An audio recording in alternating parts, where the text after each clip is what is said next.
நித்திய குடும்பனாக அழிவில்லா சித்தனாக அகமும் புறமும் வென்ற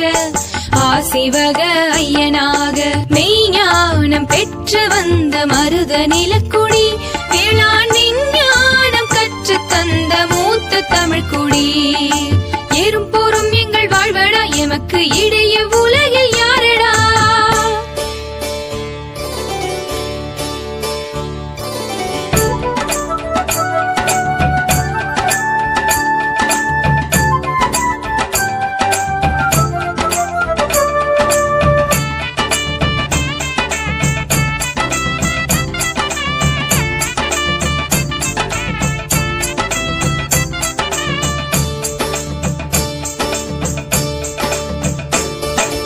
ஆதிச்சநல்லூர் எங்கள் ஊரடா ஆதினித்த குடும்பன் எங்கள் முன்னோரடா ஆதிச்சநல்லூர் எங்கள் ஊரடா ஆதினித்த குடும்பன்